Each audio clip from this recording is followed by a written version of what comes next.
দর্শক, সংবাদ শিরোনামের শুরুতেই যে কথাটি জানাচ্ছিলাম যে গ্যাস সংকট এবং ভোগান্তি কিন্তু আজ রাজধানী জুড়ে লক্ষ্য করা যাচ্ছে। এই বিষয়ে আমরা আরো বিস্তারিত জানবো। রাজধানীর বিমানবন্দর এলাকা থেকে যুক্ত হবেন সহকর্মী সজীব হোসেন। সজীব, সকাল থেকে আপনি বিভিন্ন পাম্পে গিয়েছেন এবং সেখানকার চিত্র দেখেছেন, জানাবেন এখনকার চিত্র ঠিক কিরকম এবং একই সাথে চালক এবং পাম্প মালিকরা এই বিষয়ে কি বলছেন?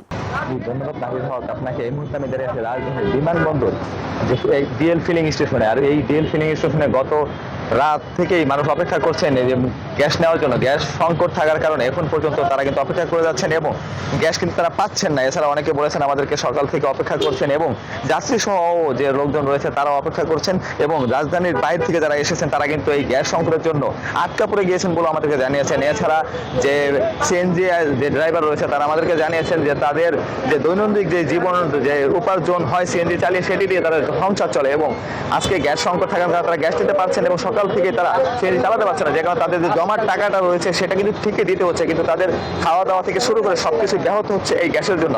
এছাড়া প্রাইভেট কার সহ এবং গ্যাস যে ইসের ফিলিং স্টেশনে যে কর্তৃপক্ষ যে ম্যানেজার রয়েছে তাদের সাথে আমরা কথা বলেছি, তারা আমাদেরকে জানিয়েছেন হুট করে গ্যাসের প্রেশার কম থাকার কারণে হঠাৎ করে তাদের গ্যাস বন্ধ হয়ে যায় এবং কিছু কিছু যে স্টেশন ফিলিং স্টেশন রয়েছে সেখানে আমরা দেখেছি যে দুই একটা লজেন চালু থাকলেও বাকি বেশিরভাগ লজেনই বন্ধ রয়েছে। আমি যে স্টেশনে রয়েছি, ফিলিং স্টেশনে দাঁড়িয়ে রয়েছি, সেখানে 5টি লজেন সবসময় সার্বক্ষণিক চলমান থাকে, কিন্তু আজ সকাল থেকেই এখানের যে 5টি লজেন রয়েছে 5টি লজেনই বন্ধ রয়েছে, যে কারণে এই এলাকার যে লোকজন রয়েছে যারা পথচারী রয়েছে এবং গাড়ির চালক রয়েছে তারা কিন্তু চরম একটি দুর্ভোগে পড়ে যাচ্ছেন বলে আমাদেরকে জানিয়েছেন।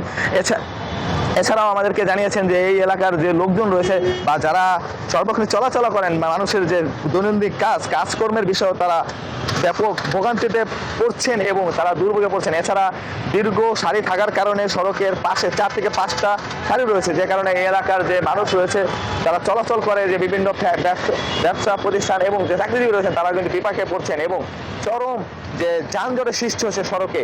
এই সড়কের সৃষ্টি হওয়ার কারণে এই এলাকার যে স্থানীয় বাসিন্দা রয়েছেন তারাও কিন্তু দুর্ভোগে পড়ছেন এবং ব্যবসা প্রতিষ্ঠানের যে সকল লোক রয়েছে তারাও কিন্তু ভোগান্তিতে পড়ছেন। এই ছিল আমার কাছে বিমানবন্দর এলাকা থেকে গ্যাসের সর্বশেষ তথ্য। ফিরে যাচ্ছি স্টুডিওতে, রয়েছেন নাফিজ হক।